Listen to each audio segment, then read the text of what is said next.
Alright, I'm here. Oh, whoa. Got this thing set up. Let's tilt it just a little bit. Right about there. Alright, I'm here. Sunday, day 252. Planning on Sundays. Started out.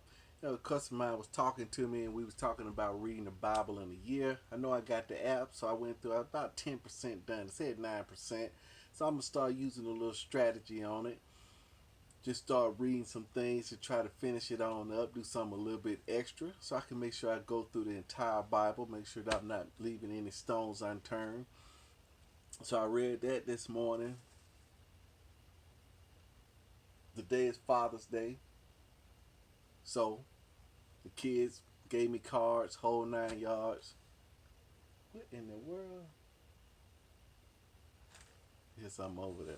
Hey, it could be anything. Right? They am down here in the basement, in the jungle. But I've cleaned up a whole lot. One of the things I did is make sure that I plan for next week, which is do a little bit more delegation, do a little bit more tracking in my plans. I want to track more of my plans because on my 411 every Sunday I'm supposed to bring out my 411 to look at my metrics on how I'm doing, how the progress that I'm making. That's the one thing I haven't been doing. I filled out the 411, but I really wasn't using the 411 because the things that I put on the 411, I put measurable goals on there, but I hadn't been measuring them. I hadn't been checking them. I hadn't been going back.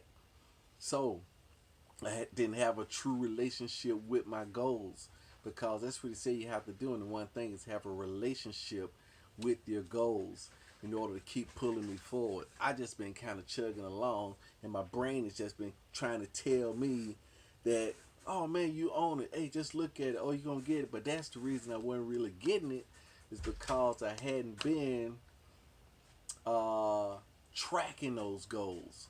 So I didn't know where I stood at the end, right? So that's what I got to start doing. Got to start tracking those goals.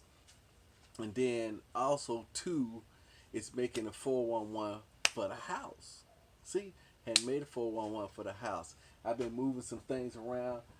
Uh, this area that I thought was gonna be a monster to clean, right? I wanted to do. I ain't no telling. I thought I was gonna find a dead body over there, but I didn't. Was not a dead body over there. Was nothing over there. I mean, it was a lot of junk, of course, but I swept it all up. Got it almost all the way clean. Some things that I'm gonna have to get rid of. I got them kind of set aside. Some things that I gotta go through. I'm gonna go through those. That's my rainy day plan. Like I was telling the guy, we had a hurricane here the last yesterday. Hurricane came through and it was raining all day. Tremendous amount of flooding. Talked to a guy. Said, "Man, how you doing?" Man, I hate all this rain. It's so nasty out here. People are using the word nasty, ugly, nasty. I said, "Man, what? Man, I love it." He said, "What is there to love?" I said, "Man, for number one, man, I'm on the planet enjoying it. But the reason you ain't enjoying it because you ain't make no plans." He said, "Yeah, I made some plans, but this rain just messed my plans up." I say, "No, man, you gotta make rainy day plans.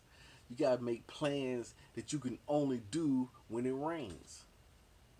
One of them, for example, is getting a great nap in. Man, that's enough right there for the rain. Get you a great nap in. Most of the kids gonna be at home, so guess what? You can have family time with them. You can make it movie night. I mean, you can do a lot of indoor chores and stuff that you're supposed to be doing, like cleaning and stuff like that, just because you can't go outside. So you, and then at work you can do a lot of paperwork. You do a lot of catching up, you do organization, all that catching up because you can't get out in it. And especially in my job, we have to get out there in it. So when I can't get out there, that relieves my mind. It's almost like going into your time block because you don't want them distractions in there. As long as it's sunny out, you're gonna have them outdoor distractions. So that was one thing I did as well too. All talking about planning. Talk that was part of myself I talked to. So then I came around to another part of myself I talked to, which was my nephew. Talked to him and seeing how his plans was going along.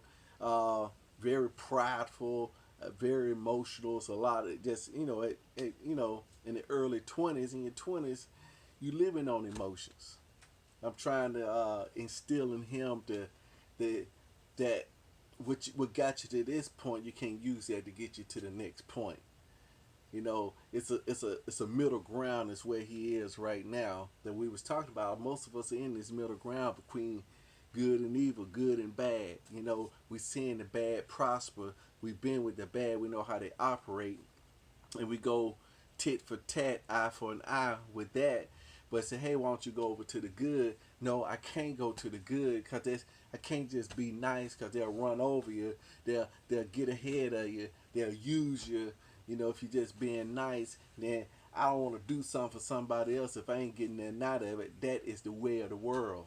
I understand that, and I think that to a certain degree, right? That was me. It's a part of me that thinks that way.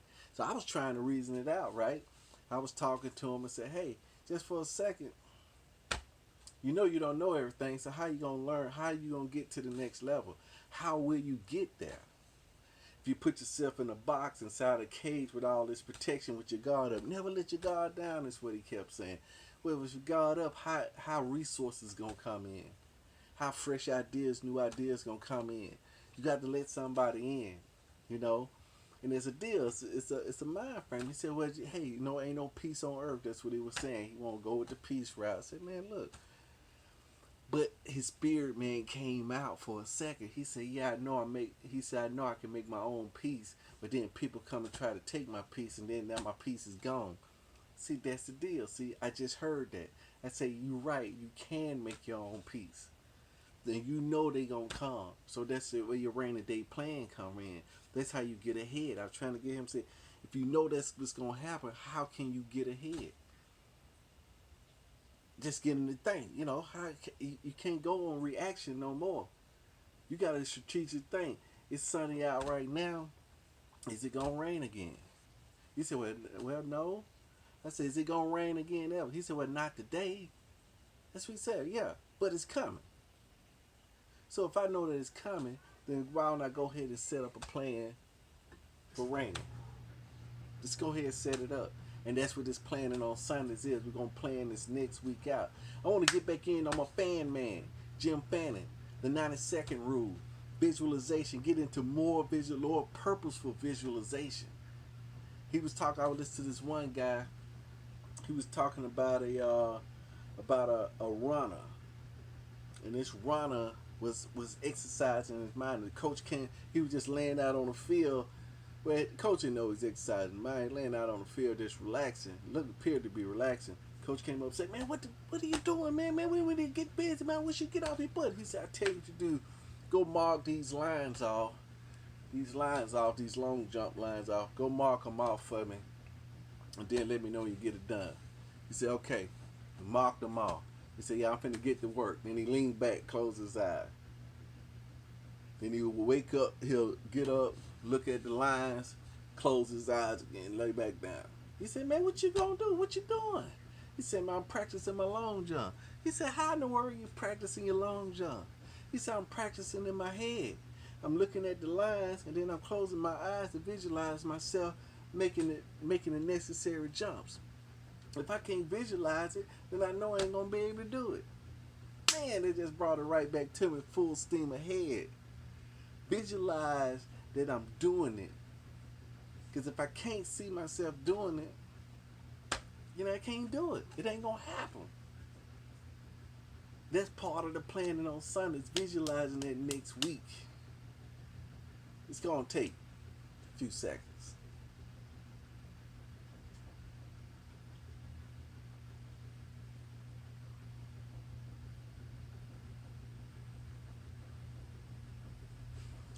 I visualize two sales, two deals being closed. The way I do that is certain key things that I do in the deal: finishing up the paperwork, taking the pictures. I can visualize on two separate deals me closing those deals by taking those pictures and closing out that paperwork. Now, what I need to do is go back in and get a little bit more vivid. See what I'm saying? Get more vivid with it So it's more. It's not an. So it's more like not a dream. It's not an expectation. It's I've already done it. I've already done it. I'm remembering it. It's what I'm doing. And I was watching this movie the other night. It was pretty decent. Mark Wahlberg was in it. It was called.